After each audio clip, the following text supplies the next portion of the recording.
We raised $250,000 that year. And once again, we combined with the Friedrich Ataxia Research Alliance and the National Ataxia Foundation.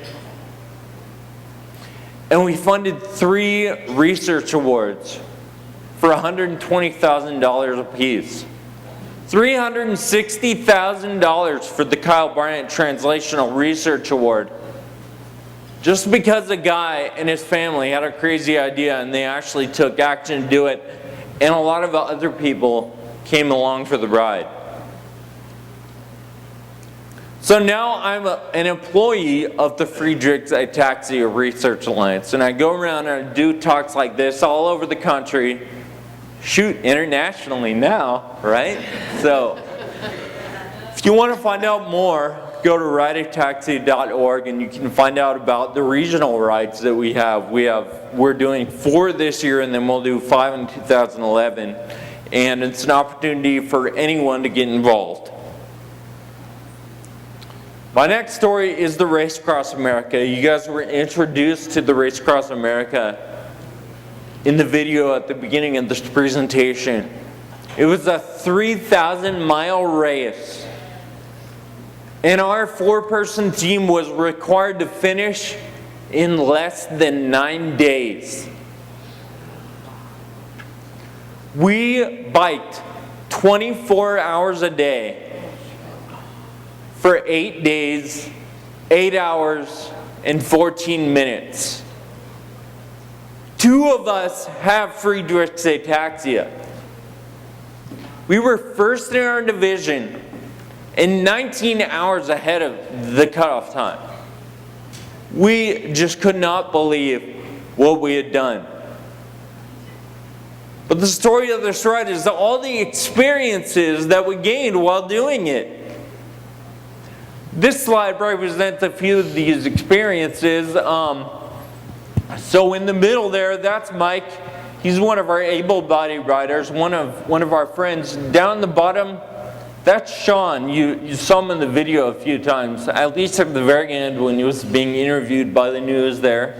And he has FA also. That's Mike, one of his really good buddies, and one of my really good buddies. In the middle, and that's Mike riding through the mountains in Colorado at 4 in the morning or something like that.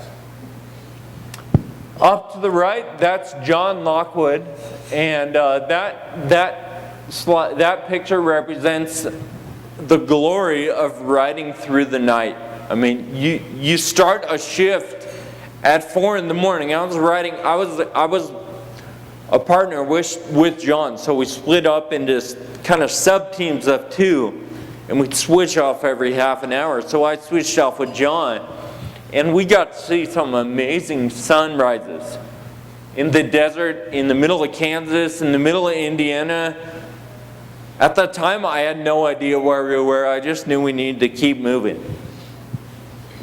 So in the middle, that bright picture up there, that's Mike crossing the Mississippi River. He's all triumphant there. Just to the right of him, I don't know who that is, but that's somebody riding at night. You can see that the entire picture is black, except for that little blip of light. That's us passing through Kansas. The wind was so bad in Kansas that I don't think I ever want to go back there. The picture right down here to the right, that's me and John.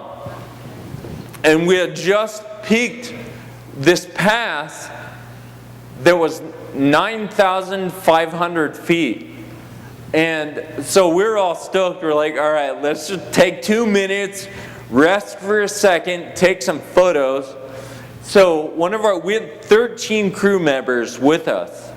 And there were a lot, parents and friends, mainly of the FA people, FAers, FA patients. And so one of our teammates, some people called him the mother hen, but his name was Bob O'Neill. He goes up to John. John is known already at this point for just being nuts on his bike, just going full speed, being really crazy. And so we had just come across this pass, and we were coming on a huge downhill. And Bob goes up to John and he goes, "John, we need you, man. Don't go too fast. Keep it under control. We're only halfway through the race. This is not the finish line. There's no sprint needed." So John jumps on his bike and proceeds to hit a top speed of 62.3 miles an hour. And at the bottom, Bob's going, "John, what the heck? I thought I told you to take it easy." And John goes, "What do you mean? I did take it easy. I could have gone 75. So that was just the nature of our team, just having fun and pushing the limits the whole time. A little insight, this is our crew, and our crew was absolutely amazing. They did everything for us. They made food, they drove cars, they re-racked our bikes, we literally, all we had to do was eat and sleep and ride. That's all we had to do, and they were absolutely amazing. The picture down there to the right, it kind of represents what the crew was willing to do. So we had this tiny RV that we had with us. It was 9 people at a time in a 6-person RV. And so at some point, none of these people, a lot of them didn't know each other. And so this represents just what the crew is willing to do to get some sleep and just keep moving. At one point I went back there and the guy on the left, Mike, he said that he woke up and he just sees some naked legs sitting in front of him. At first he doesn't realize where he is, and then, "Oh yeah, we're doing Bryant. That's right. That's one of my crew members sleeping next to me." This is our team. We finished in 8 days, 8 hours and 14 minutes. There's just, so the bottom on the right, John, me, Mike, and Sean. So one of the huge things that we're taking away from this is an awesome documentary, and I know you guys had a really great presentation from Logan from Darius Goes West, and his film was actually one of the inspirations behind the film that we're going to make. So right now we have about 200 hours of film that our filmmaker Kevin Schlanzer, I keep pointing down here, there's a monitor right here, but our filmmaker Kevin Schlanzer is putting together a movie right now, and I'll let Marla know when that movie comes out, and hopefully we can get the information out to you guys, because it's going to be an amazing movie. We have very talented filmmakers, and it was a lot of fun to have these guys. You can see me at the top in the middle with a guy named T. I think his name was Tom, but everyone called him T.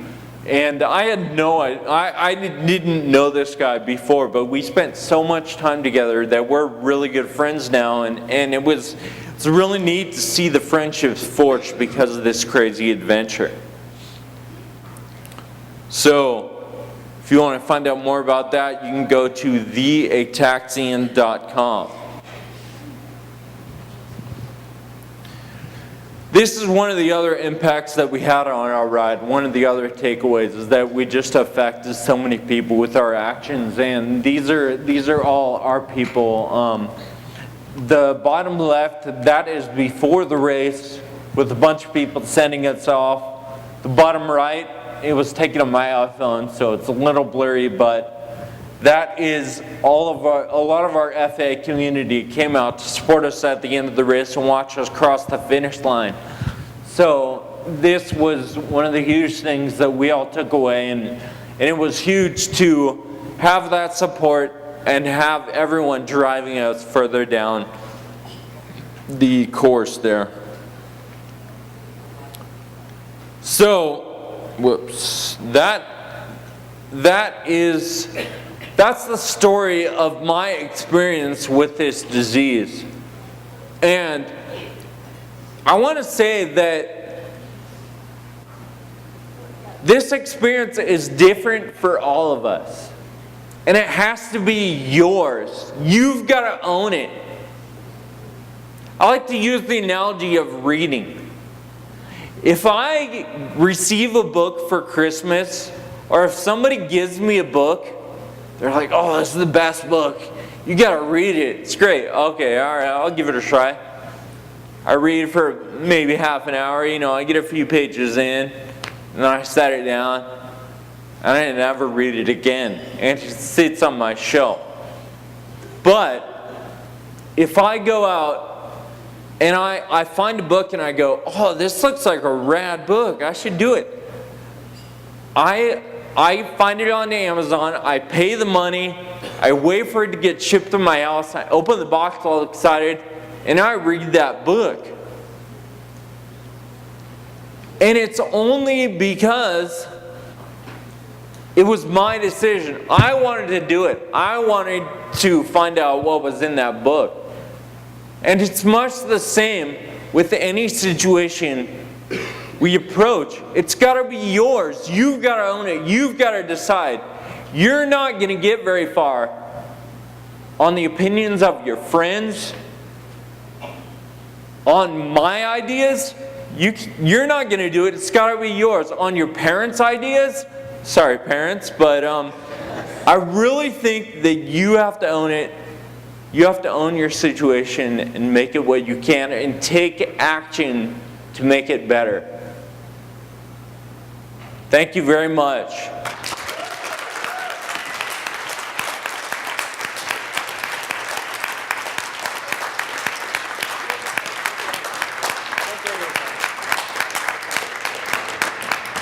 So if we have any questions, I'm happy to answer anything. Oh, I'm sorry. No, that's perfect. That's what I was just about to say. I wanted to ask everyone to give one more round of applause because that was an awesome presentation by Kyle Bryant.